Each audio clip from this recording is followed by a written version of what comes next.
Hello everyone, welcome to another day vlog.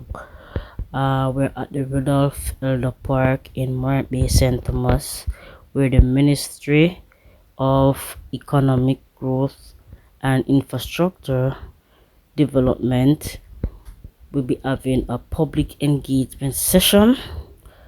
They'll be having discussion pertaining to the renovation of the park and the design and the plan and upgrades of the park, and also they will have a resident feedback. So you can please stay tuned and look in the meantime you can go and have a look in the video. You will see the where the park is still in a bad condition.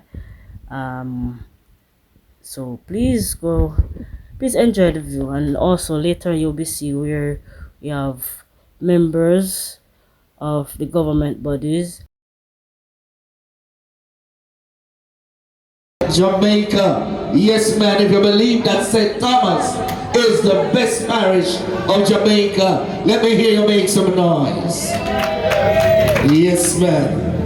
As the word of God would say, the wise men came from the east. All right.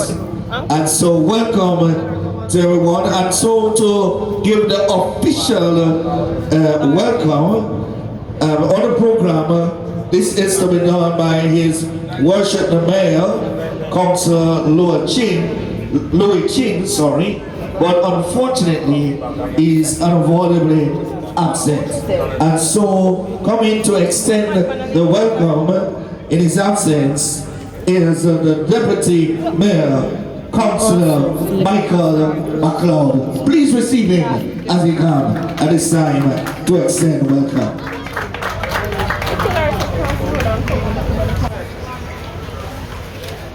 Thank you, Master of Ceremony. Good evening, everyone. Good evening, Mother St. Thomas, good evening. I must first say, the Mayor is abundantly absent, and I get the opportunity as his deputy to fit in for her. I must say, all protocol observed. Having been established in the distance, pleasure to welcome you all to this important public engagement session here at the Rudolph Elder Park in the history of the town of Morant Bay. On behalf of the St. Thomas Municipal Corporation, I extend warm greetings to our resident community leaders, stakeholders, youth representatives, and all our valued partners who have taken the time to hear the evening proceed. This gathering is more than just a meeting. It's a demonstration of participatory government in action. It reflects our shared commitment in building a stronger, more inclusive St. Thomas Parish, where every voice matters and every concern is heard. As the Deputy Mayor, I especially encouraged to see such a diverse cross-section of our community present and single willingness and encouragement to collaborate and to contribute to the meaningful of the development of your community. Today provide an opportunity for opening dialogue where ideas can be shared, concern can be raised, and solution can be shared, and together. Public engagement is cornerstone of effectiveness, local government, research, and public administration. Consistently show that the community that actively participate in decision making proceed experience greater trust and leadership. Important service delivered and more sustainable development outcome your input. Therefore, it's not only welcome, it's an essential. We recognize that our parish face real challenge, whether it's infrastructure, economic opportunity, public safety, or environment management.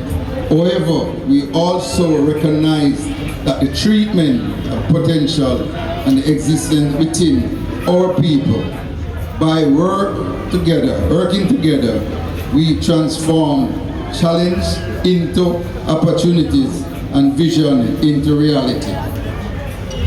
This evening, I encourage you all to speak us listen respectfully, and engage constructively. Let us use this platform to strengthen the partnership between citizens and the municipal corporation, reaffirm and share the responsibility of future of St. Thomas.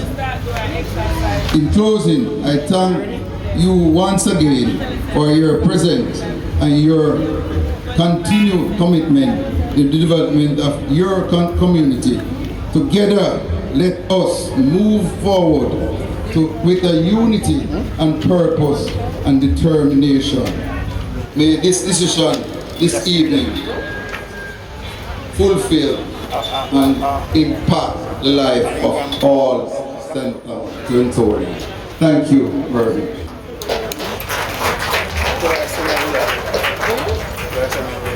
Thank you once again for the hands. Citizens of St. Thomas, I can see you, I can hear you, I hear you every day. So I just want to take this opportunity to say thanks to you for being here. I am very pleased to be associated with this evening's function. This is indeed a milestone for this parish, St. Thomas Land we Love. The history of this park is a very rich one. And I'm not here to talk about myself this evening. I'm here to talk about persons who have made valuable contribution to this proposed development.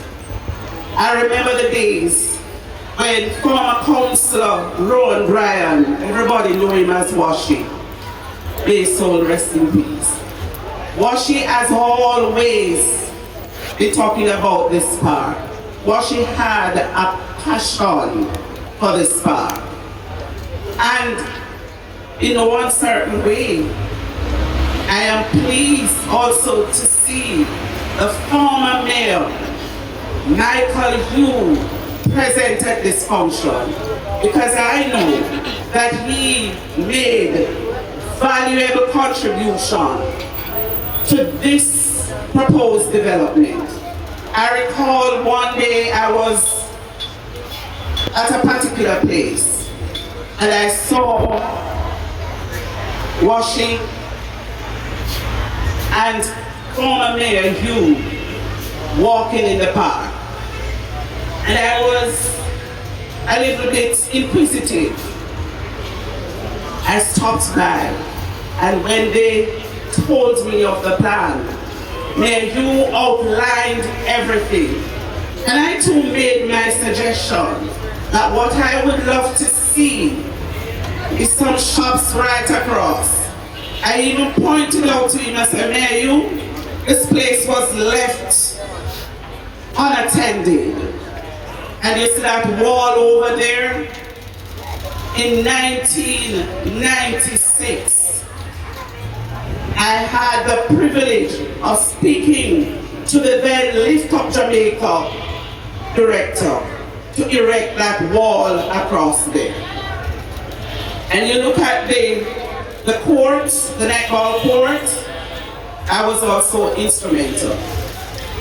And Mayor Hugh said to me at the time that he wanted to see this park develop into a high-tech park. when you look at Emancipation Park, and I said to him, have you spoken to the gentleman who did the design? He said, no man, we have better than that. So former mayor, I want to give you your props this evening, that you were very instrumental in this development. I regret that Washi Brian is no longer here with us, because this was one of his pet peeves. When you miss Washi, Washi will always be at the park. When Washi felt sick and you tried to talk to him, Washi could not speak. But as soon as you mentioned the park to Washi, he got better and got alive and well. So I really regret that he's not here this evening to see his plans come to fruition. But Mayor, I know the long dialogue you have had with the various ministers. I know the long dialogue you have had with the various staff, superintendent, and secretary manager. We call them CEO now, at the St. Thomas Municipal Corporation. And I'm sure you could not have done that without the rest of your council, the staff of the St. Thomas Municipal Corporation. So I want to salute you all this evening. Development is something that I really want to see in this parish. It doesn't matter who. And the reason why I outlined today that Mayor, you must get his props, is because sometimes you have people come, they don't do one thing and yet they want to get the praise. And I am saying this evening, I want to give all of you, the municipal corporation, the councillors, I want to give you the props this evening for making this park something that we would like to see. A state-of-the-art park. I've not seen the diagram as yet. I would love to see the drawing. I would have more to say if that proposed diagram was sent around to the citizen. However, I'm sure that you will make valuable contribution here today so that we can have a state-of-the-art park. Once again, thank you for coming out this evening, and I'm sure that you will make your contribution. I am your humble servant here. Service is my mantra, and I have a passion for service. So in whatever capacity you want me to work, I will be here. Thank you. May God bless you. Thank you. Thank you once again, St. Thomas Municipal Corporation. And I sincerely hope that this park, the citizen will make sure that this park is taken care of. I see Pastor Kirby here, and I know that he also have a passion for this. We have had many discussions in the past. So I'm happy that you're here. Thank you once again, citizens of St. Thomas, for coming out. God bless you and all the best. Thank you.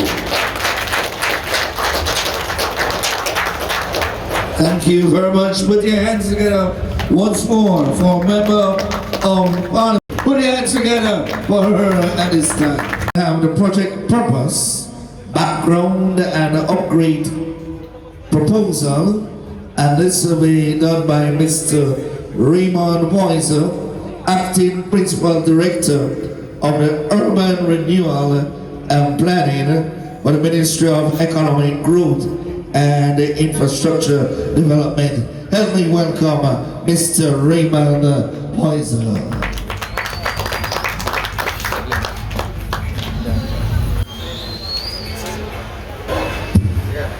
Thank you very much, Master of Ceremonies. James.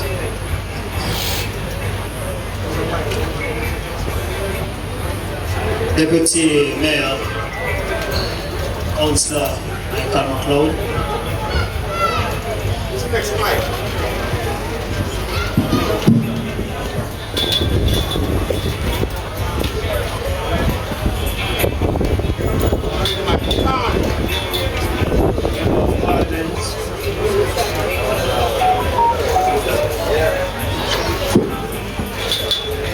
Member of Parliament, Yvonne Rosemary Shaw. Councillors from the St. Thomas Municipal Corporation, staff from the St. Thomas Municipal Corporation, and key stakeholders present, including residents of St. Thomas, particularly Morant Bay. It is a very great moment that we are here, and as the Acting Chief Technical Director, Mrs. Catherine Scarlett, just pointed out, the ministry is not about solely developing the physical aspects, but also looking at transformation in terms of social behavior, because the two go hand in hand. When this park is fully upgraded and renovated, it will require an enhanced social behavior to keep it from returning to the state it is in. So, I would like for us to look at something symbolic.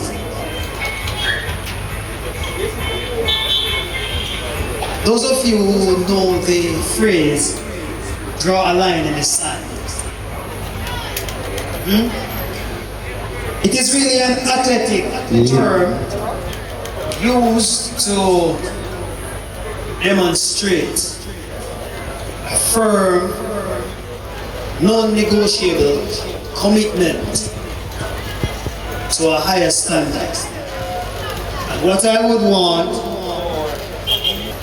is for all of us to draw a line in the sand this evening where this park is concerned. The famous landscape architect Frederick Law Olmsted referred to parks as the lungs of a city. I just want us to pause for a moment to think about the functions of our own lungs in our bodies. When we have parks in cities and urban centers, they function to improve air quality through green spaces provided. Not only that, but they act as cooling elements against urban heat island effects. So we are allowing cooler temperatures within this local. Improved health, therefore less pressure on the Princess Margaret Hospital. And that is what we want this evening, as CTD Scarlett outlined. It's a conversation that we want. Because we don't plant spaces for angels and spirits. Spaces are planned for people. And therefore, we come to form a partnership with the people of Morant Bay and St. Thomas for the upgrading, renovation, and sustainability of the Rudolph Park.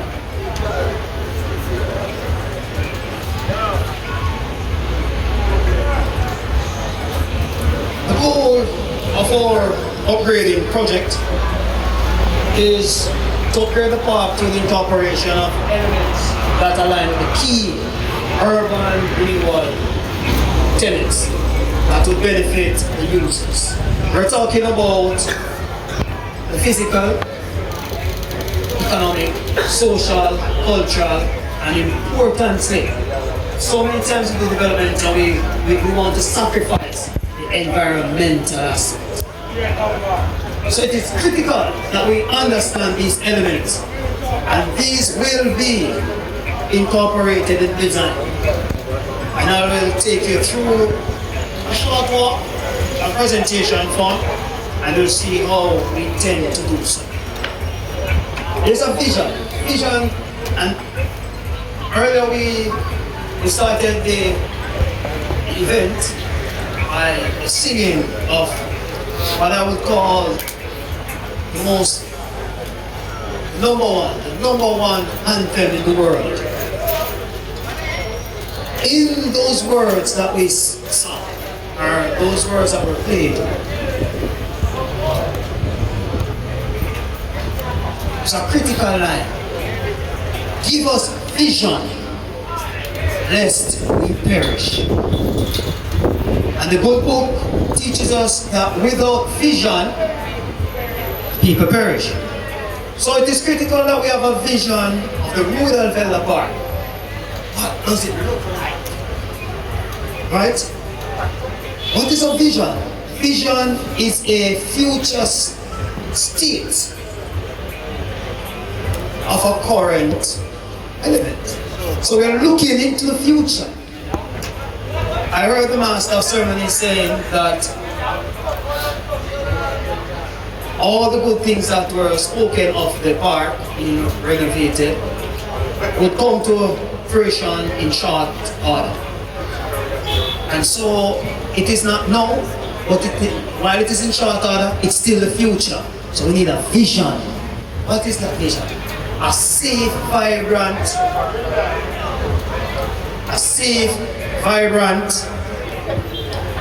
inclusive and sustainable park that caters to all users. And by inclusive, we're talking about children, adults, elderly, males, females, all the persons with disability. We can't come and we spend and we design lovely facilities, and when we do an evaluation, whether it's through a survey or group talk, we get to understand that, or we come and observe. We come and we observe that there's a lady in a wheelchair and she's struggling to get to the gazebo, or she's struggling to get to the fountain. No. Or a child with disability struggling to go by the play area. That's not what we want. We want a park that caters to the needs of all users.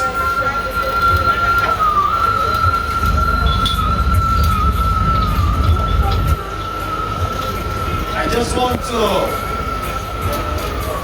speak as to the translation of this vision. It's proactive action. The ministry would have looked at parks, public parks, as one of the main areas under our urban renewal and development program, because we understand clearly that parks serve as the lungs of urban spaces. We looked across the landscape in terms of our country.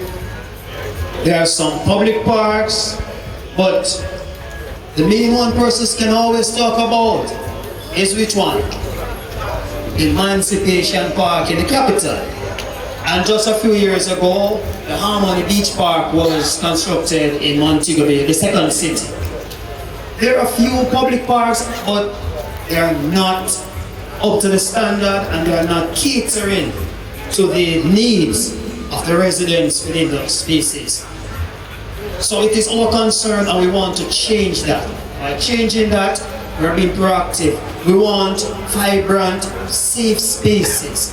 We want spaces that are inclusive. We need to include elements of sustainability, right? It's okay that we are catering and looking at the trees and plants, a variety of plants, right?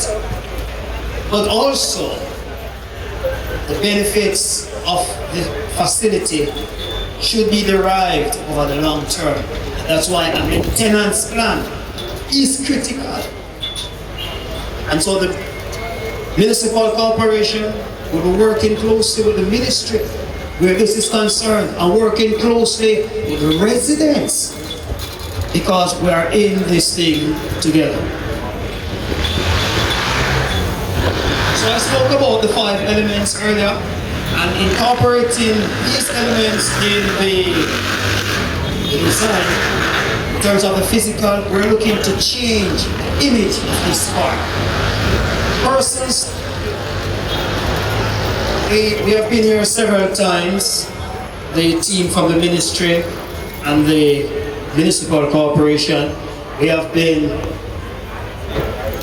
conducting assessment of the different features and elements within the space to see what are the elements that should be maintained, what are the elements that we can retain in the new design, what are the elements that need to be taken out, and how can we have the 5 elements be represented in the design. And so the physical aspect in terms of the image, transforming the image of this. The entrance gate, it is our intention to change that so you have a more aesthetically pleasing entrance, a more elegant entrance, as well as the front perimeter fence. So we're talking about elevation of the current fencing with grillwork on top to create an elegant look for Rudolph Park. The social aspect is about creating and stimulating greater social cohesion. If we're talking about inclusivity and incorporating diverse users, it's about how do we design the park so that social activities take place. There's social interaction, social cohesion, which will all tie to social development. The cultural aspect, I don't need to tell you about the cultural aspect. I don't want to tell you about the culture and the history and heritage of St. Thomas. You live here, so you know. And it's well documented in books and so many articles. We have to incorporate that. And so right over in that section, we are planning to have a cultural and heritage square where QR codes will be strategically placed in design elements so that persons, when they come, just scan their user phone and information pop up about St. Thomas and the history. It's about information and education. When we are educated about our own park, it will help us to better care for our park. The environmental aspect, if you look around, you will see some trees planted. When our team did the assessment, we were wondering, how comes the almond trees just line the driveway coming down? I don't think it happened by the bats eating the fruits and dropping the seeds. I don't think it happened like that. It was structured, it was organized. And so we want to maintain the trees in the park. We want to add trees and strategically plant trees and flowers. Not only that, but we want to ensure that there is care and protection for the terrestrial and the marine environment. As you look up there, this is one of the good things that Rudolph Park has. It's along the coastline. It provides a scenic view for those who wish to engage in therapy. Madam Member of Parliament earlier spoke about the former councillor who, when he was sick, he just headed to the park. And just hearing of the park and coming over here, I don't know if it's some magical thing you have out in St. Thomas, but he got better. Right? I am quoting the Member of Parliament. So we have to understand how the environmental element is important to us, and it's our responsibility to ensure that this element is incorporated in the design and we care for it. On the economic aspect, we are looking at concessionary shops. And these also, what I should point out is that in our design, where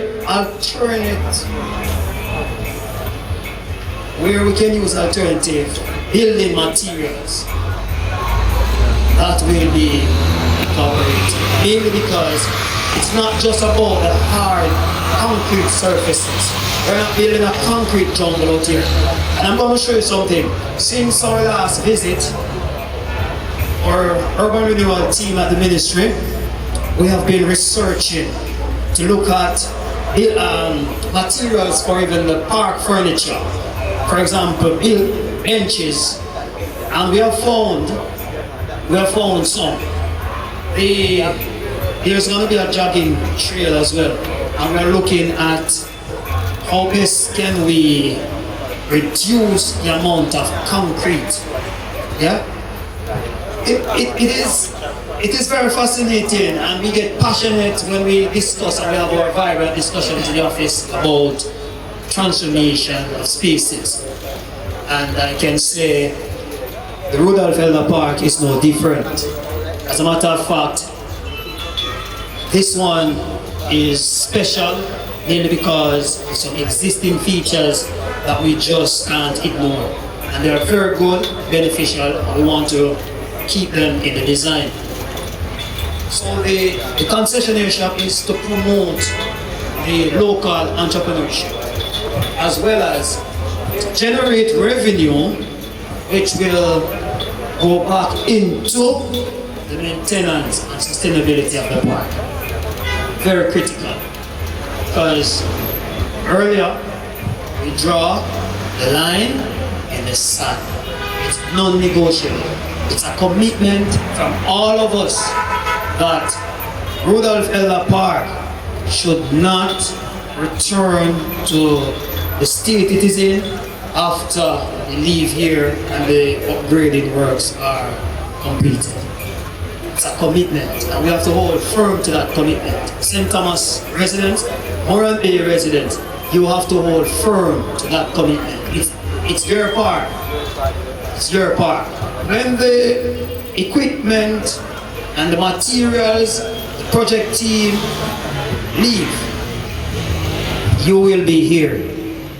So you have a responsibility to ensure that this park is kept to an acceptable standard. Some of the issues that we would have looked at, and by no stretch of any imagination should we think that this list is exhaustive, right?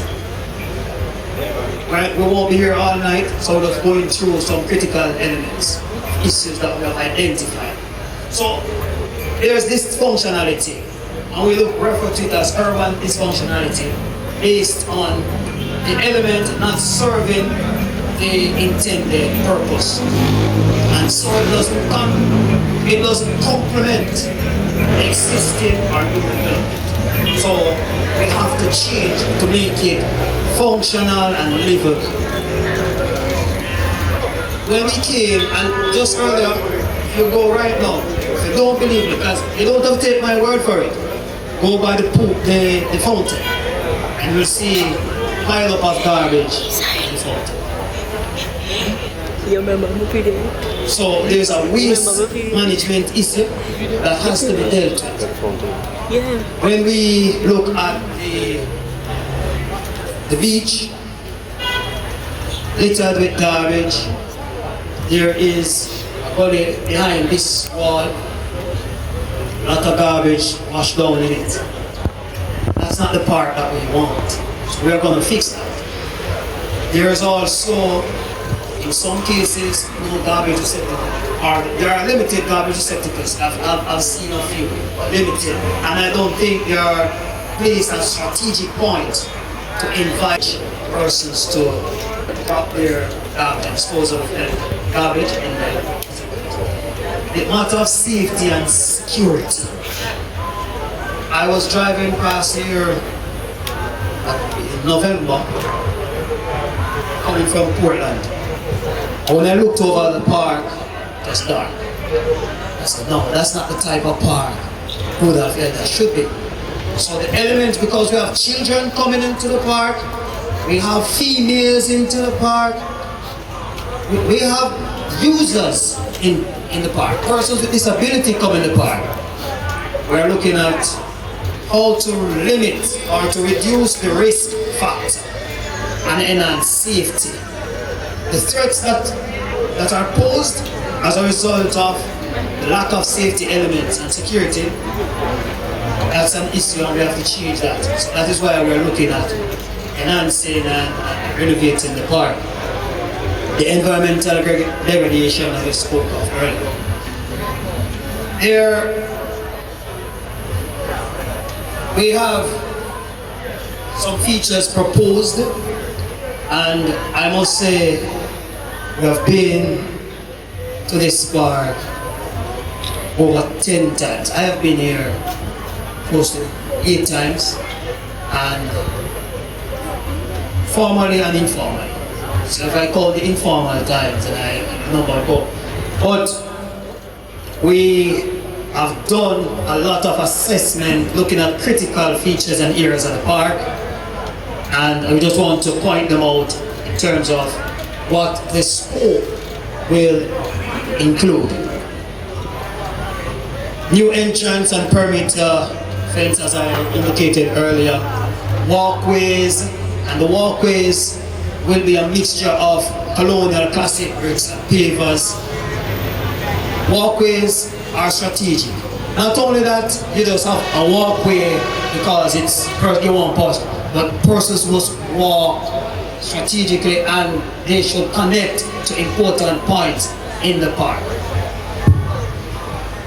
Renovation of the fountain. The fountain must become the focal point of the park. And when you go in other parks elsewhere, there are elements that serve as focal points.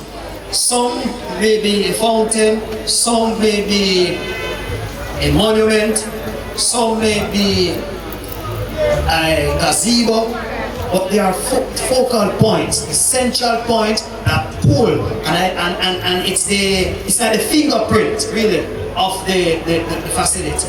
Yeah? Once you hear about Rudolph Park, it must jump out at you, the fountain. And we're going to do some design and improve the fountain. It's not just when the Christmas tree that was here in December. No, we want this park to be buzzing 365 days of the year. And if it's a leap year, we can add the 366. The jogging trail. There will be a jogging trail. We have measured the trail. It's 255 or 260 meters. Those who are in the business of healthy lifestyle, we should be in the business of healthy lifestyle, you will be catered for in the park. We'll be on a jogging trail. Also landscaping, beautification. The lighting will be a mixture of electrical and solar, and the restroom, we have looked at it. New restroom and changing room will be a part of the school. The multi-purpose court here to encourage recreational activities and sporting activities here. And one of the key things that we have recognized also in Jamaica now is futsal. So persons having a facility to play football, especially at nights. And that is an element that we are looking with the municipal corporation to generate revenue through as well. While pulling people to the park, the revenue should be generated, which will go back into maintenance at the park. So we're having futsal and of course the play area for children.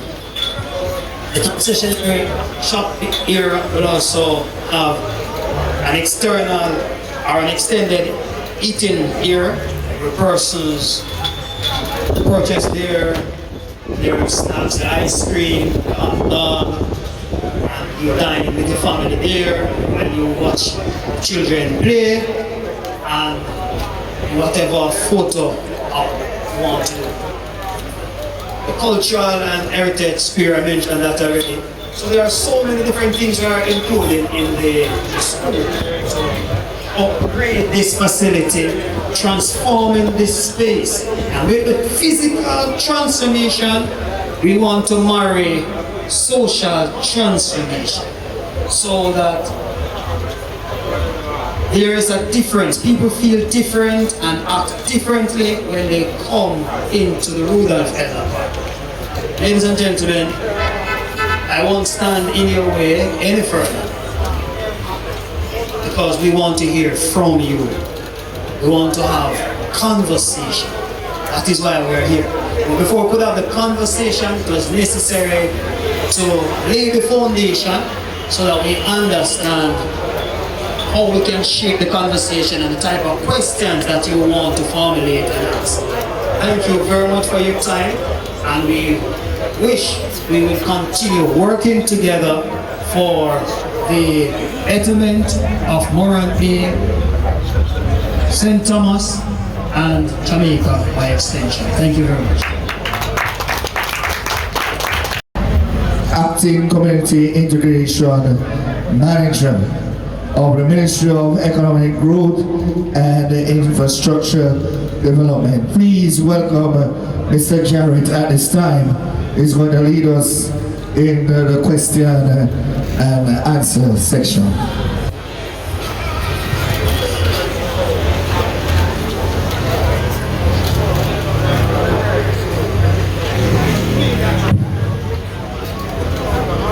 Good evening, everyone. It has been a good meeting so far, and we are very glad that you have come out and you are participating and sharing in the event.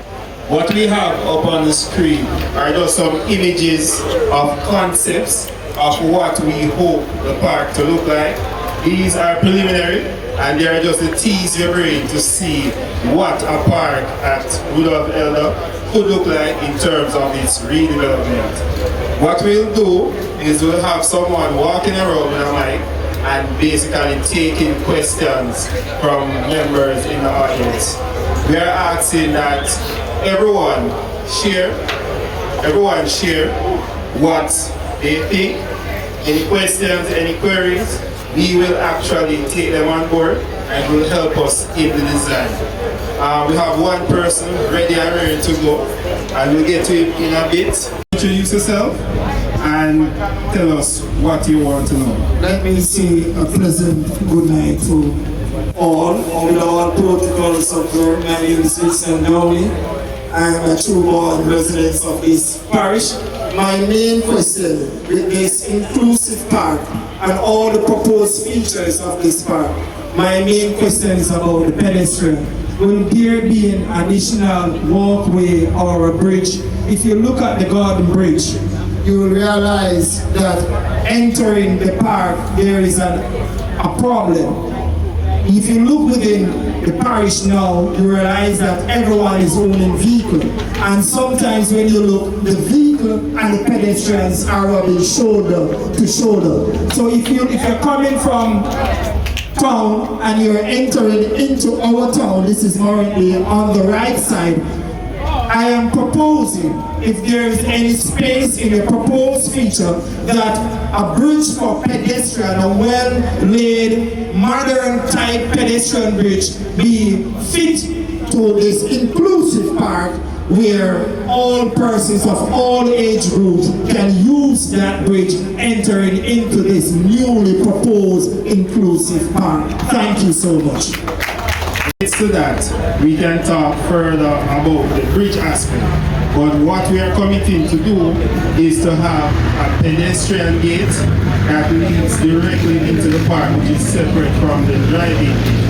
So they will have a priority entering the space, and it won't be a single gate, it will be almost as wide as the driving gate. So persons can easily access the space, and once they get into the park, there will be a split of walkways that bring them to either direction. One walkway will bring them over to the shops and the kiddies area, another one will bring them all the way around to the gazebo.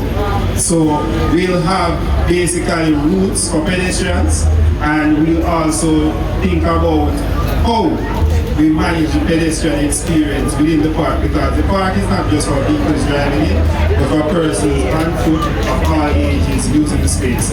So that is in the design as it is right now, and we thank you for your observation, and we can speak further about the bridge aspect. Next person. I'm Reggie St. Thomas. Concern, the things that you were showing on the screen, was it intended for us to read, or it was for just the presenter? Because I think many of us would have wanted to read it, but it was not. So the print was just too small. Problem with piecemeal development, because that's what this is. This two speakers ago spoke about the Garden Bridge. And the Garden Bridge to me is a disgrace. That is how disgraceful we have treated George William Gordon, who is also a St. Thomas hero. They made that little small bridge, and that is what is named after him. That's my assumption. Understand? The road was repaired from Kingston, and they have left the narrow bridge. I guess they're waiting till some people get killed before them do anything about it. And to hear your way sidestep it to come deal with this, is that people are welcome to come here, so it has to be one of the priority things. It's not if or maybe, it has to be. Secondly, I think that the government places that put sewage over here, they need to be taken out of the park. The sewage system for the town of Morante must be a must, so you take the sewage that is coming from those government places to the park. That's two. Number three, there's a seawall down there. Most people don't know that there's a wall there. It's not a beach, it's a sea. There's a seawall there. That wall needs to be higher, because when hurricanes come, the day after it's pure sun over here, and that factor needs to be taken into consideration with the building material we use to be whatever over here. Thank you. My name is Leonard Skirby. As it relates to your concerns, we'll definitely note them. And in terms of the seawall and seaside development, it's almost an opportunity cost in terms of how much we spend on these projects. So we are thinking that this is a beach property, well, a sea property as I mentioned, and it's a park that is used in good weather times. So in terms of any protection for the space, we think about that in terms of the infrastructure that we are building on the park. And for the most part, we're using materials that will, if not withstand, maintain their integrity in terms of any disastrous events. And we also put in things that are here that if they are impacted, because you can't stop nature per se, they can be easily recovered or redone. So we have thought about all of that, but then there's also a ceiling that we have to work within. So we note your concerns and we'll add them to our discussions as we go forward. Next person. Definitely create the space, and as to how it is used, we leave it up to the entrepreneurial minds of the persons who are in those spaces. So we'll basically set up the spaces for persons to come and be creative with it and to see how best it can function. As it relates to how we deal with the tree species or animal species that are here, we're in partnership with other branches of government like forestry, especially for trees on seaside parks and in other areas. And as you mentioned about the fisheries department, we'll have further dialogue here as well to see how to best maximize it. Because we don't believe in bringing in external species to a certain space. As we mentioned earlier in the previous presentation, we looked at the almond trees. So when we're thinking about trees for the space, we're going to think about the trees that are thriving already and see how best we can incorporate more of those within the space and other species that can work in the same environment. So we take note of your recommendations.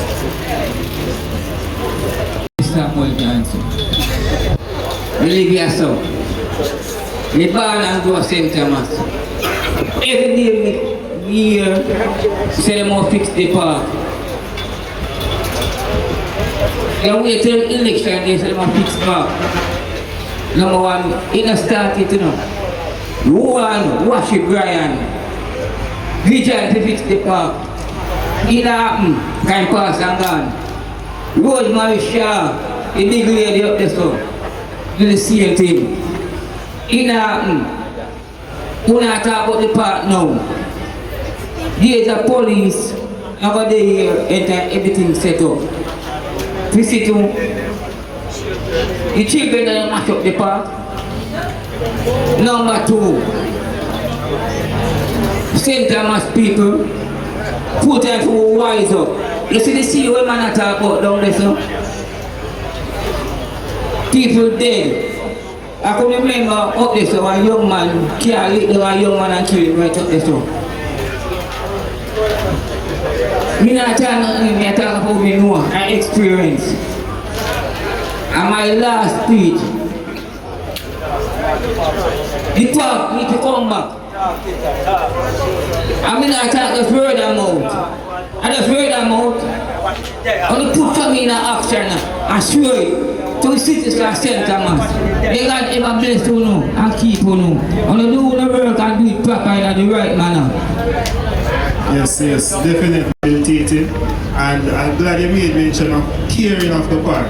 Because we can come in, we can build up the park, but it will be left to the users of the park to care it and to maintain it. So we try as best as possible with park signs and rules and so forth, but it's a civic responsibility of the persons using the space to maintain it over time and not to destroy it. So on that part we are in line, and we hope that when persons get the park and have the opportunity to use it, they'll also remember it's their duty to ensure that they don't destroy it and it lasts for generations and that it is a monument to the greatness and the achievements within St. Thomas.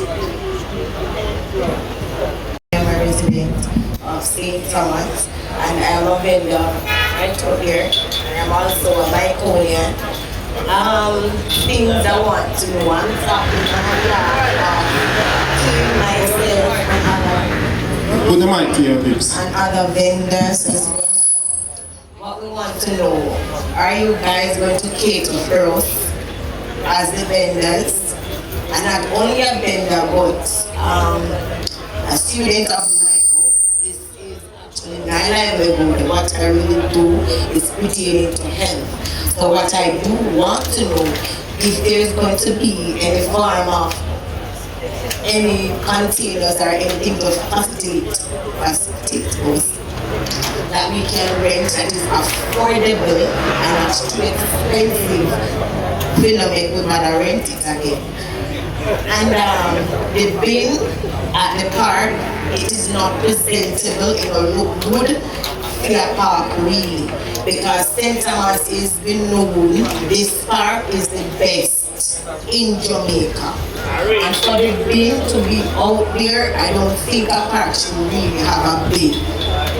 It's not looking good at all. Because when the bins are overflowing, me myself as the vendor have to get bags to start it out, because you know the health inspectors and stuff pretty into food have to be kept well. And the bins here are so it's too small. And it's not looking appropriate for the bins overflowing and the dogs coming in and inoculating the place with all this garbage and pampers and all those stuff. So I strongly believe that the bins should be more bigger, you know, have some other things to facilitate garbage within that, because if we have this beautiful place, we need to ensure say, you know, it's appropriate, and we're not the only Santa we're going to use it.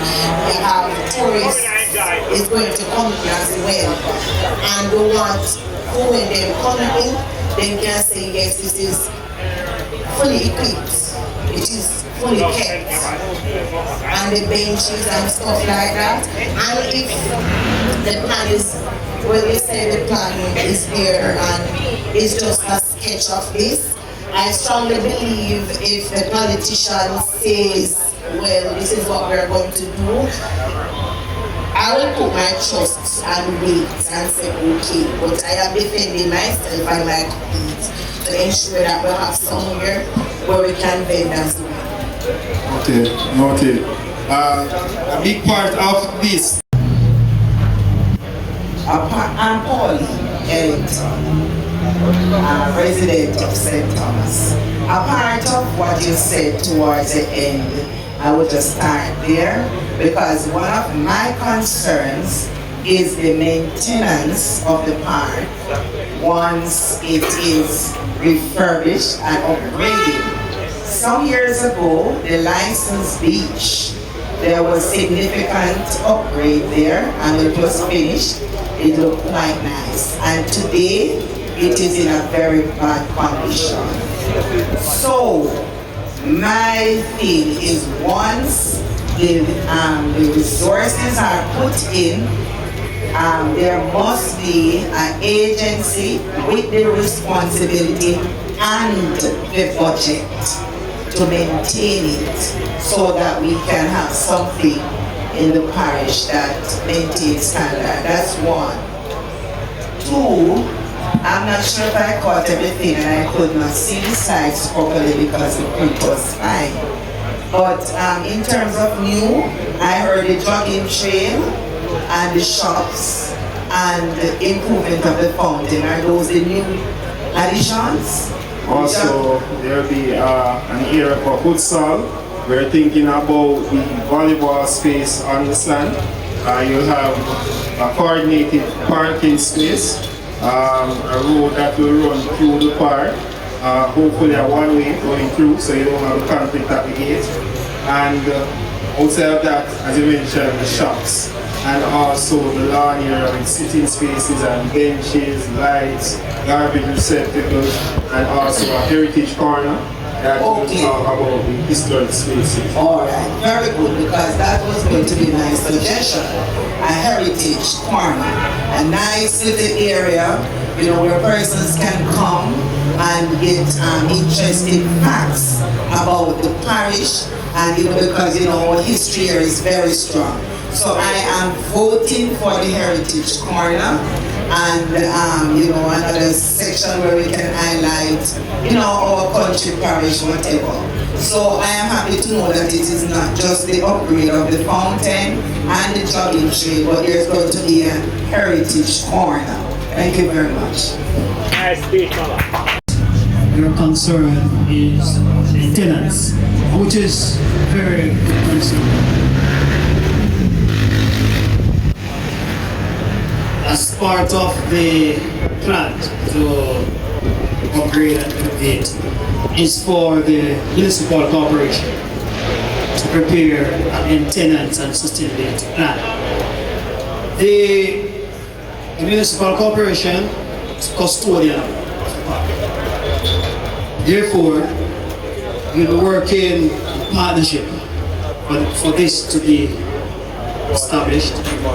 Importantly though, management is with the municipal corporation. So they will have to put in park management structure, right? Employing park managers, wardens, so deal with safety and ensuring that the facilities are not being destroyed, and establishing and erecting park rules.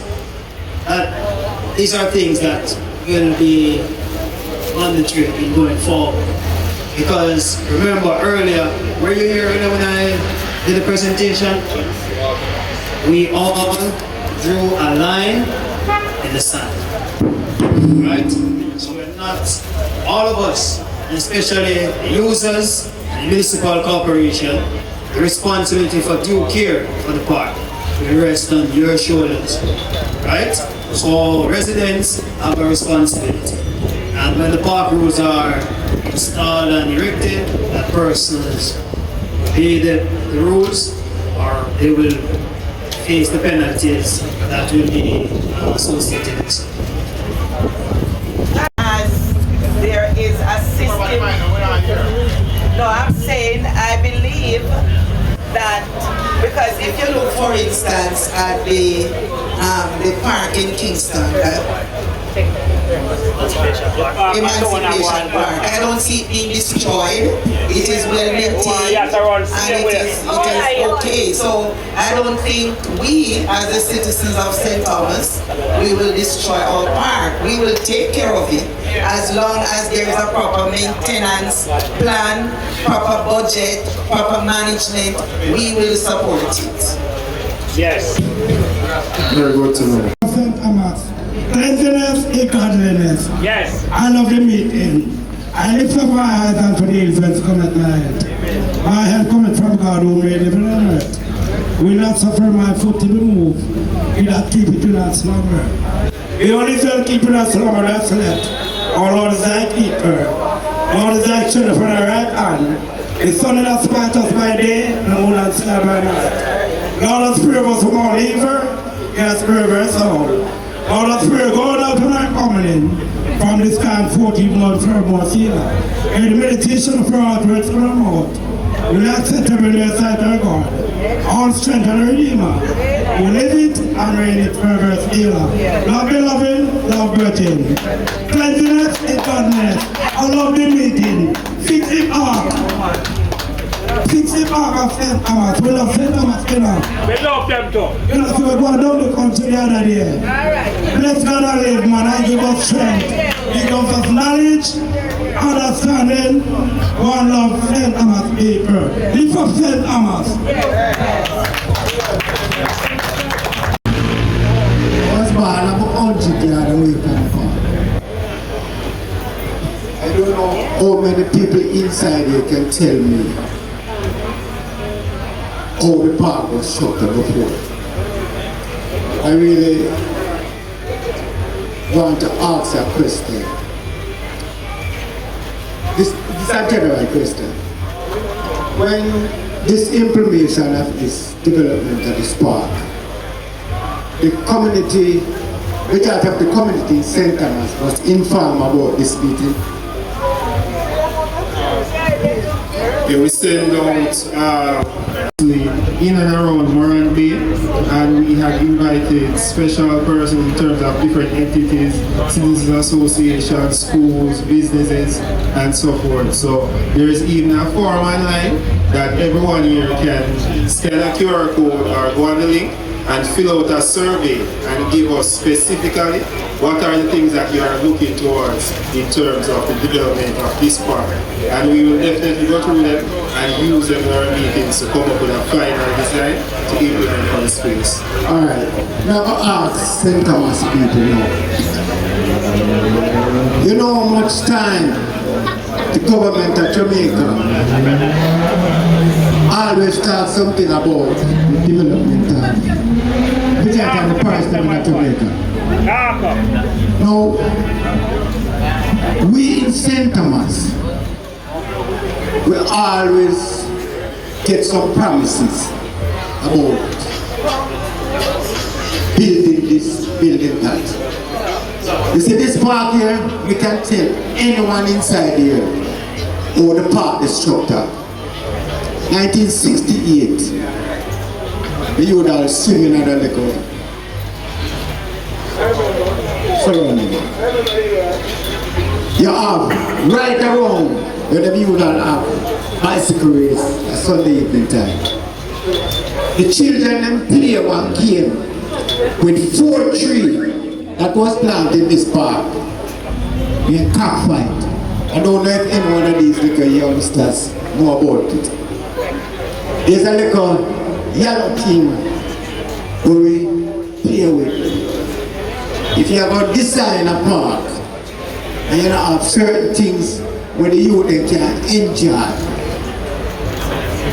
it doesn't make no sense. Because we as big people enjoyed the park a long time ago. But the younger people them know. It's if I miss coming an intervention, certain value, but again. And if you have to develop the park, you have to develop the park with the interest of the youth then. Because the youth are the future. Right? And we don't want to stop take promises from the government of Jamaica about St. Thomas and it not fulfilled. Now, St. Thomas, we're not hungry. We are good people. And when the sound I want to build something, I want to see. Me at the age of 69 now, would I really like to see it built before we even dead. Me I tell you. And I hope if it built before me die, would I give them thumbs up. And if we stop promising them as people and something, I want to deliver. Me are big on the man. Too much time we get promises and it fulfill. And this park, the man give this park to the people of St. Thomas, to the government of Jamaica. And I know in 1968, remember 1960, the late 68 now, when Portland and Pence did that exchange in a St. Thomas. St. Thomas was the leading parish in an exchange in Portland and Pence that time. And looking at it hard when you not carry a plant house and it will work out. Now looking at 1865 we have we don't want that again. But please not tell you. Let me see, especially me, at the age of 69, let me see. Well said, well said. You're definitely working along that road to ensure that you see the development. And that's why we're here taking your views to finalize the plan so we can have boots on the ground and start development of this park. So, well said, and we are here. And in terms of even the children and the play area, and we've got the idea now that you are saying that you want innovative play spaces and not just the regular play spaces. So we are listening and we will definitely have to consider that in terms of our spaces design. George Morley. And from the being in this park, it's Brian Charles Washington. And we see this park come like a park. And from Mr. Brian gone, there's no more park. The people they will afraid to come on the park. Because they must see no sprinkler, nothing at all for the people them. So there's a time, they don't have time to come and see. You don't have nobody to uplift the youth them. The mom that tell them the youth them, they don't uplift them. And Mr. Brian was the one that uplift the youth them. Because the park alone, when you say, look, bring out the kids them. Number 2 now, they say we the people, we have to help protect the park and keep the park good. It's not talking about to develop the park alone. It's talking about we to keep the park good. Because everywhere we go, we talk about Morant Bay Park. So my time I'm afraid to talk, I have to walk when I'm not telling the line. Because this park is one of the best parks I've ever seen in Jamaica.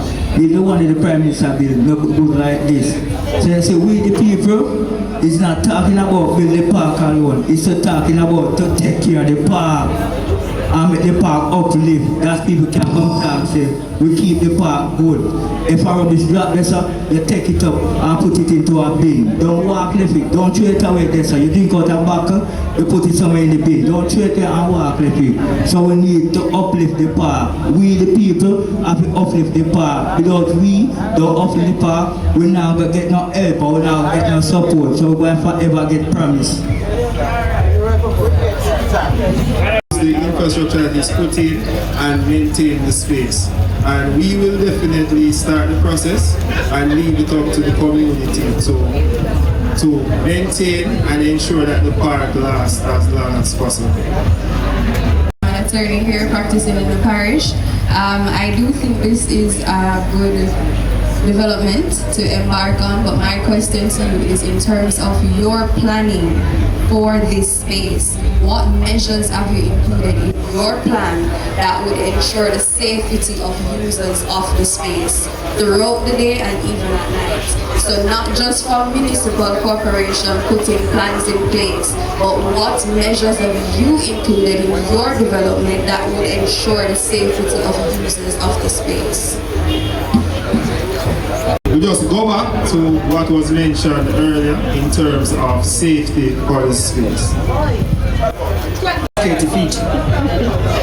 Importantly, lighting is critical to urban design. So if you're designing space, you have to have lighting. Lighting where the restroom area, play areas, the areas where persons congregate, right? So the lighting has to be strategically positioned as well. That's one. Also, in terms of partnership, there is a coastline, so you know that the south side of the steward side of the park has an open space, and that's where collaboration comes in with the park managers to and the park wardens to the municipal corporation being present in the park. They are assigned to the park to ensure that their persons feel safe. Yeah, there are no improper acts of behavior around the park, antisocial behavior, as well as the police will be a part of this, because there has to be presence around, particularly whenever it gets to night, along the beach side. So it's not just us being here talking about the features that are there, but the social aspect of it, where partnerships are established with the critical stakeholders to ensure the safety and security of the users of the park. Okay, so follow up to that. In terms of your lighting features, are you thinking more solar lights to ensure that at night and as it relates to the electricity bill? I'm assuming it's the parish council who pay bill for that, but as it relates to that aspect of it, are those the things in terms of sustainability, are those the things that you are including in your plan? Yes. When I did my presentation earlier about a mixture of electrical and solar, right? Because we have to look at, as you rightly said, the sustainability aspect of things. It's about positioning the lights. Lights are along the walkways, the ramps are well lit, so persons with disability can access these spaces easily at night or when natural visibility is poor. So we look at all these elements and we'll incorporate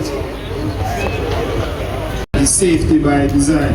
So even the placement of the different elements in the park are deliberate. If you notice, the kids will be right between two mostly adult activities, the courts and also the food area, the concession areas, and that's deliberate to ensure that from all angles, adults can see what is happening. So they have a long stretch from the play area to where the sand and the sea is. So we are depending on the community in terms of children to help them to be safe and to use the space safely. So we have strategically designed or laid out the park to ensure that things get crossed in terms of surveillance, visibility, and also function. So we ensure that even where we have the parking, persons are driving towards the post at all times, they're parking, seeing the post. So if something is happening, it should be visible to others, and that's where we hope the community will come in place and protect others who can help themselves. Sutherland is the name, and I will say again, this was a great forum, and we appreciate you coming to share with us. And all the questions, they would have been asked, but what I want to now ask, seeing that we are here today, you're presenting this plan to us as a community, the residents and citizens of the Parish of St. Thomas. From tonight, at this point, where do we move? Where do we go next? As a community, it's now you are going with your team, taking all the feedback that you would have heard this evening. How do we move forward? And when will we ever be involved again in what's come? Because usually you come at a forum, just generally, you hear from the community, and that's just it. What will happen going forward when it comes to the community again as we go in execution of this? A form or a survey form that we want persons to fill out. Mike can show you a QR code where you can scan it and get to the survey and put in your views as to what should happen in the smart space. So the very next step is getting full input from the community in terms of the design of the space. As we go forward now in terms of the usage of the park for this specific development, is how persons manage the space, interact with the space. We will be working with the municipality in terms of how do we manage it, how do we interact with the park. So in terms of citizens involvement, this is the big forum, and also the survey form that we have put up that persons can go along and they can fill out what their views are to push us in a particular direction for development of the space. Thank you for that. Well, I just want to say, while a survey and technology is the way to go, if it is that we're looking at feedback from the general public, not everyone is that technologically savvy. And so you're saying a QR code. Yes, I know what a QR code is, but will we have somebody going around to, somebody who does not know? Somebody is moving around, but that's here tonight. We just take it from tonight. What happens after? Well, in doing these things, there has to be a gap in the interaction. So this is not the start of it. We have come to the park quite a few times. Mr. Poiser mentioned that he has been here over 10 times. Some of us have been here almost 10 times. And what we literally do is walk the streets, go around and interview random persons about the park space. And we are also reaching out to specific groups, like a citizens association, like a business community. And we are asking to get feedback in terms of how we should go forward with the space. So it's not just one approach. We have a varied approach in trying to get feedback from the community. And once we have this feedback now, the next step is to put it in the machinery for the design. And once we're all agreed on that, that's where we go for the implementation. Because in planning and executing, it's a line process that we have to follow and get to the end. Because today we might have concepts here and ideas that we agree on, and we come back and we do it again, get different ideas, different concepts. So there has to be a hard line in terms of we have majority view, this is what most persons want, and then we go along with that. So we are following the process, and this is the culmination of the consultation, because we've been doing it individually up to this point.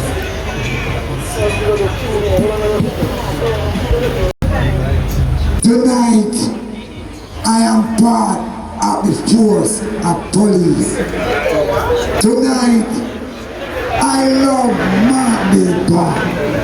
When the dance are here when Grand Market start.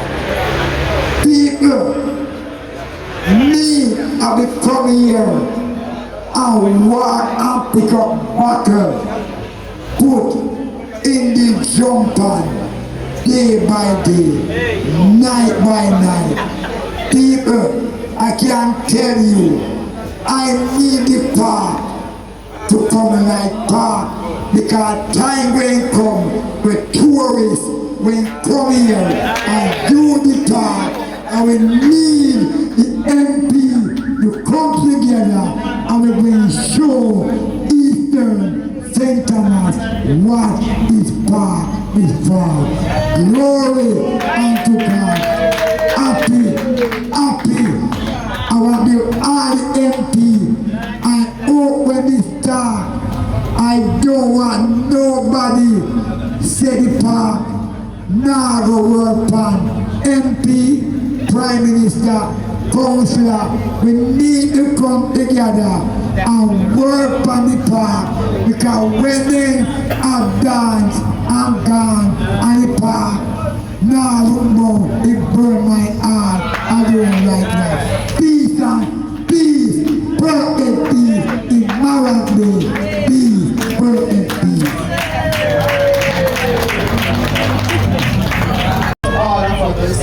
I am yet to hear though, when is the implementation date? That we can leave here and say, all right, the next 2 months or the next 3 months or the next 6 months.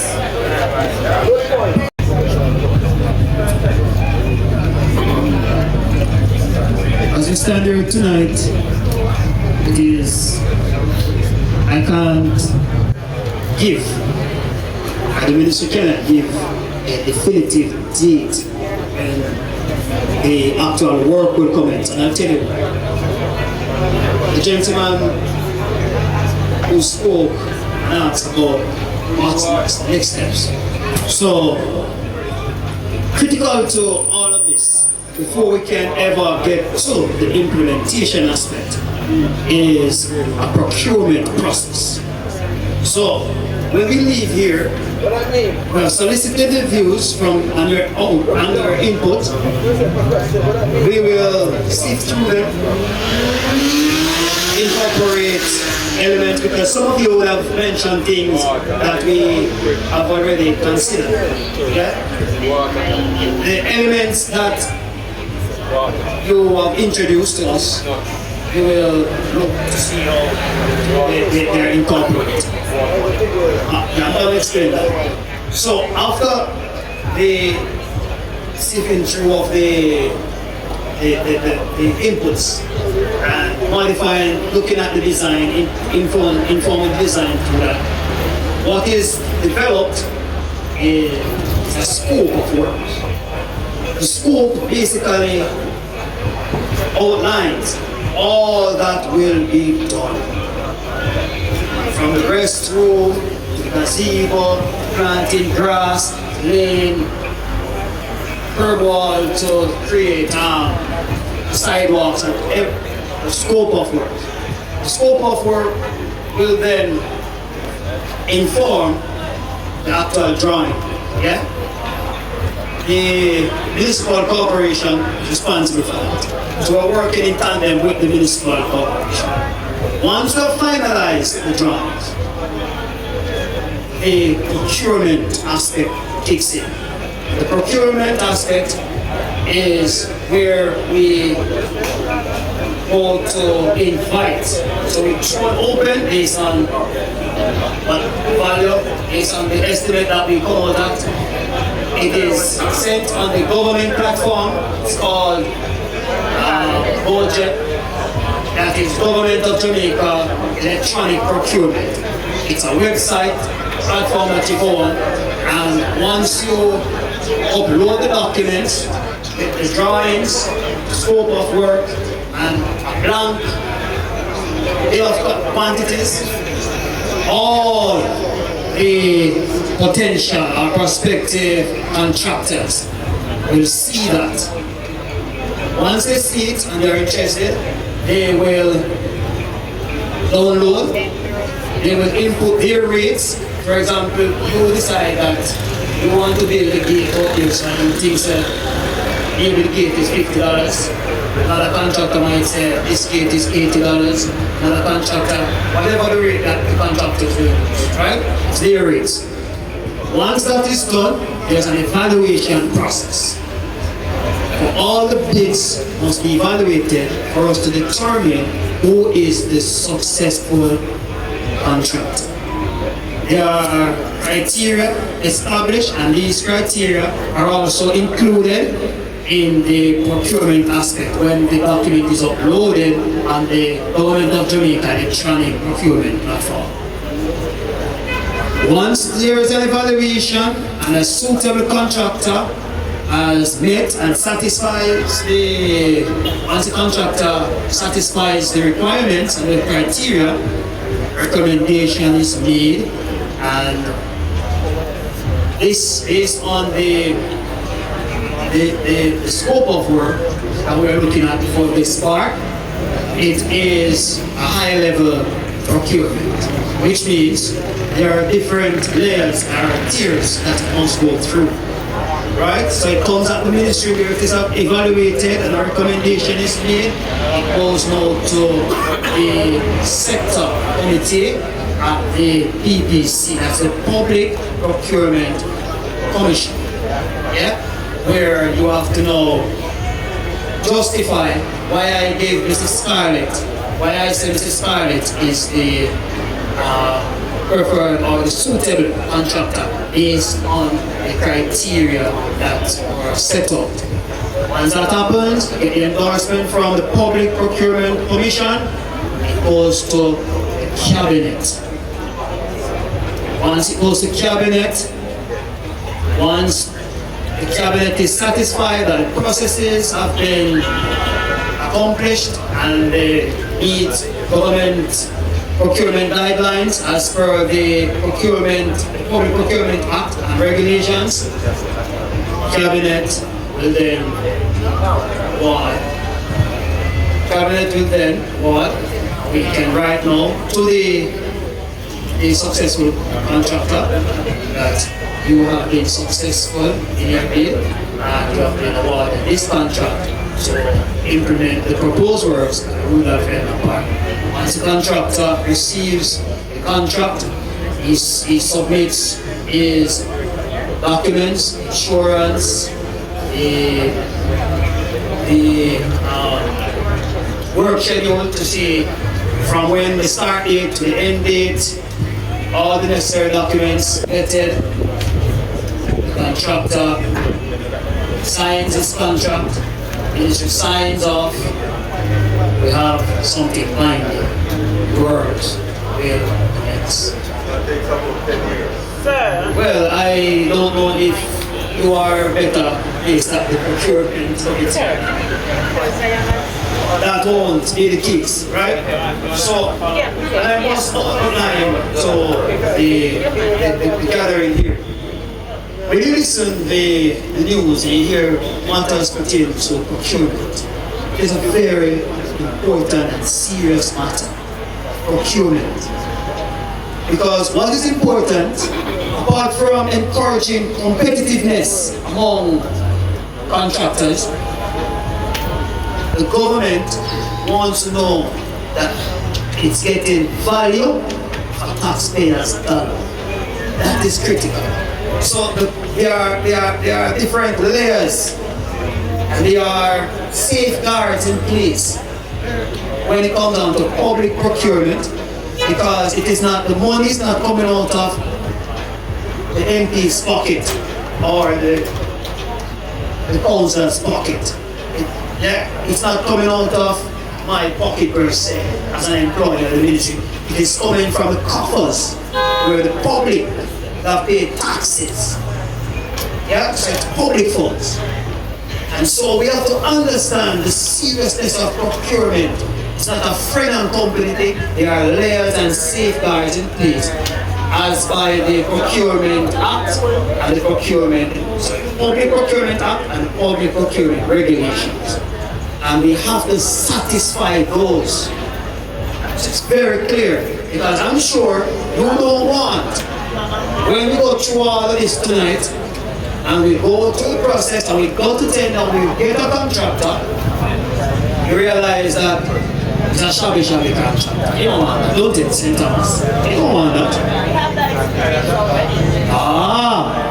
That is why we have to ensure that process.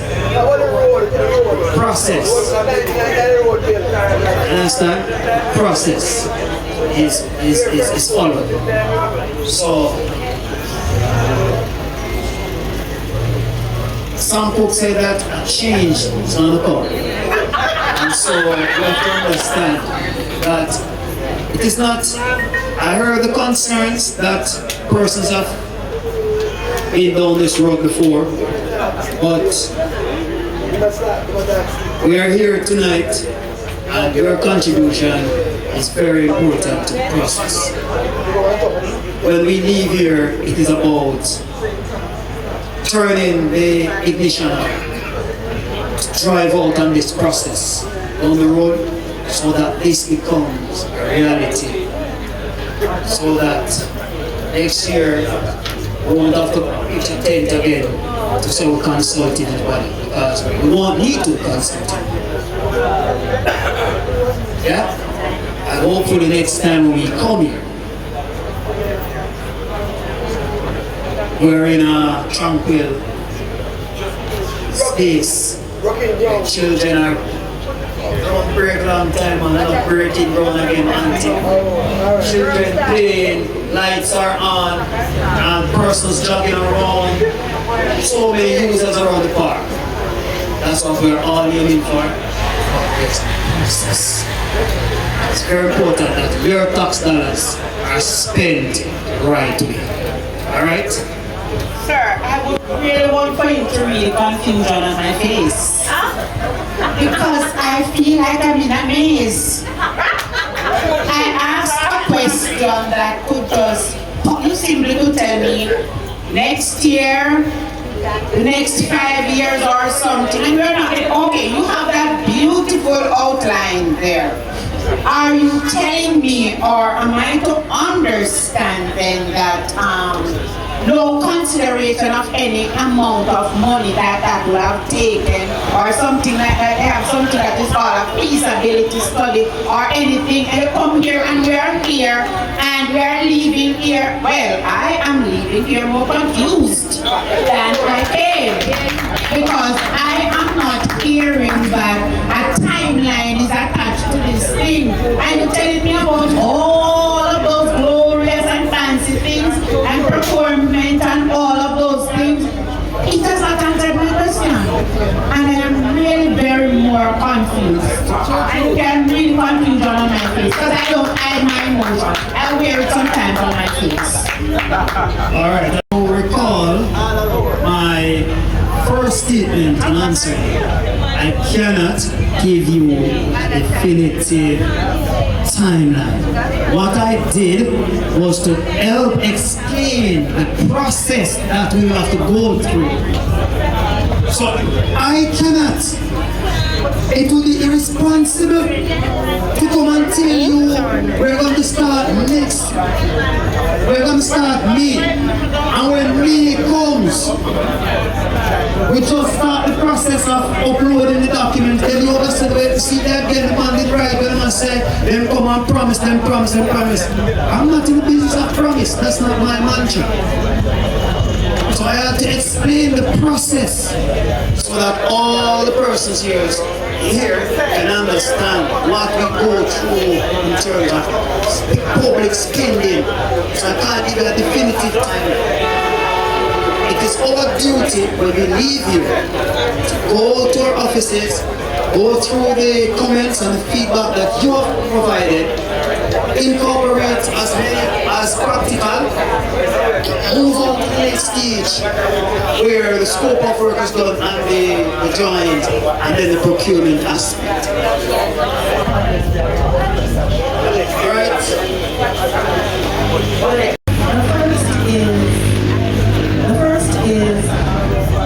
When the procurement process is done, is it that it's the lowest bidder that is chosen, or is it the best suited the best suited company for the job, because sometimes they're not one and the same.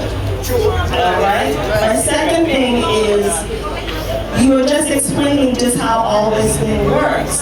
So when we use, let's say we had $10 to do this whole project, right? And you end up having to get the drawings done, you have to go through procurement, there's the lunches, there's the meetings everybody has to have. So by the time it's time to make the park, we might only have $2 left in the kitty. All right, that's another point. My next point is, we have come out here tonight because we were very interested in seeing what the vision for Rudolph Elder is. But at this point, I honestly don't see a vision, because you guys brought these pictures up here, but I personally cannot relate those pictures with this land. I cannot see what a lot of what you have up there really relates to what we have on this piece of land. So my question is, when you go back and do I don't know, I can't remember what you called it, but then you get to the point where we have drawings of a possible finished looking product. My question is, how do we as residents get to see those? Are you going to make 3 drawings and then we can have some kind of, I don't know, a way for us to say, okay, to vote on it as a community of St. Thomas and say, oh, the majority of us pick for picture number 1. Maybe the majority of us pick for other ones. How do we know that the picture that we end up with is going to be what the residents of this space wants to see? Just to show off, to say, all right, this is unlike the direction that we're trying to go to the park, and we pointed out the different elements. So in the pictures, we covered elements that are already in the park, like the basketball, netball court, play area. We're introducing something about futsal, basketball, volleyball, the shops, vendors, and eating area. So those things are things that, for the most part, are already here, and we're trying to enhance them. In terms of the finished look, what we're trying to get at with the images is to give an idea of how it could look in the end and how it can be substantiated in this space. As it relates to the final outcome, what we are relying on is the feedback that we are getting. So as we speak, the last time I checked, I think my colleague told me that at least 40, maybe 50 persons, since we have introduced the survey, has responded as to what they want in the park. So what we plan to do is to use these responses plus previous responses from previous surveys to see what are the elements that most persons are looking for the design. So that is how we'll come up with what we think is the most feasible design and what is the most practical. So it's a case whereby if we were to do designs and go out and come again, it might be an arduous process, because even tonight we have been publicizing this event for closer to a month. And then in terms of the turnout, we had a good turnout, but it would have been a better turnout. So at that stage when we are at the conclusion, we will have gotten enough feedback to say that these are the strong features that the community wants, because we ensure that the feedback that we are getting is from, first of all, Morant Bay, and then in terms of the wider area, St. Thomas. So that is how the line process goes in consultation and design. So we have to have a cutoff point, unfortunately, where once we've gotten enough feedback, we are saying that these are the major elements that people want, and that's what we incorporate. As it relates to the procurement question about the quality of the contractor, the lowest cost, it's a mix, also along with the experience. Because if, for instance, we know that there's someone who just does not do good work, and they would have come on it, then we have to evaluate that and take that at face value, and it will help us make a decision. So, in other day, when the tender is done, there is a set of criteria that the bidders need to satisfy. So it's not necessarily the lowest, because if it is purely resting on the lowest, someone can just underprice the work just to get the contract, but then deliver as poor quality. So the criteria established is evaluated. These criteria are evaluated when the evaluation process is done. So 10 bidders submitted. When the system closes the procurement, these are the 10 bids. They are evaluated against a set of criteria established and scoring points. They are given scores, and that's how we go through getting selecting a contract. Right? Because what is important, and I outlined earlier about the procurement process, public procurement process encourages competition, but also to secure value for money. That is the key. That is the key. And I can tell you that the Public Procurement Commission has now introduced a system where contractors are given scores by different clients across government. So it helps the different entities of government to see the contractors that usually don't perform to the high standard, so that you avoid those contractors. So there are mechanisms in place from institutional level in terms of government to safeguard public funds and to ensure that value for money is what we are getting. Right? And another thing you pointed on the $10, for example, $10 in allocated for the project, and then by the time implementation comes, it's down to $2. No, that's not how it works. So once the final cost is coming out from the design and scope of work, then now those funds are approved for the implementation of this. So once I say X dollars, and it has been approved, X dollars in the budget, X dollars. So no meetings can come, no friend and company will play the domino on that tree, and we say we're going to buy a flask of rum and boom, and we know we have 5 bottles of rum and boom and anything, and the money. No, that's not how it is. That's not how it is. So, any more questions? Well, thank you very much for your question and your concern. And because they are concerned that it will become a mini market, and also they don't want the small man to be squeezed out and not given an opportunity to run these shops. As it relates to our corporation, would be the ones in charge of that space, and as it relates to who, in terms of the persons, we work with them in terms of getting them to. And I don't think it's an issue for them currently in terms of the priority of persons, because we are looking at persons who are here already, who are already vendors, and we are thinking about them in the plan, because some of them have been established within the space.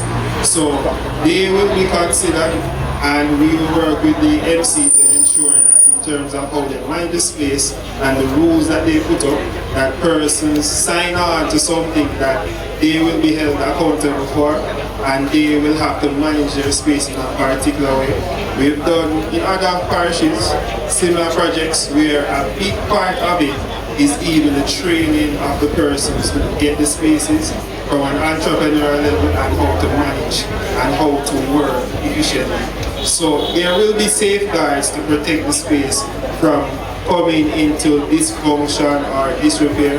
And as I said before, we're working closely with the MC, who will be basically the managers overall for this space. And I know they want to maintain the space at a certain level. So I have trust in them that it will not get to that stage, especially for a part that will be of very high quality and will represent the entire parish.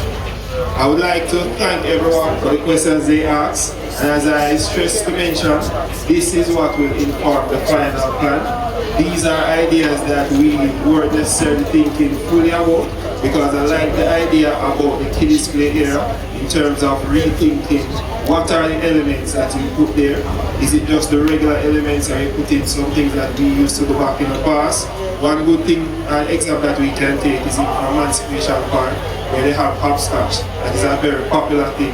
So things like that we can think about in terms of the intricacy of the design, as it relates to how we use the property and how the property functions. We got other ideas as well. A big talking point is about the pedestrian access, and our last visit we were in great detail to ensure that as a part of the plan, there will be a pedestrian route. As it relates to the exterior of the park, we can have further discussions, but the focus today is really on this park, and the plannings and the thoughts on this have been pushed by the Urban Renewal and Development Branch for quite a while, and we're now at an advanced state because we want to replicate this idea and this concept, not just in St. Thomas, but in all parishes, whereby we have one very good park for each parish, and that is well maintained and managed properly. So again, we thank you for your comments, and as I mentioned before, there's an online survey, and I think we'll also share with the council an email that if persons have further things that they want us to think on, they can submit that, because I see the passion in the community for this space, and we want to consider everything that is there, that is topical, so that we can get the right concept and implement the right plan for the community. So I'd like to thank you again for your participation in this segment.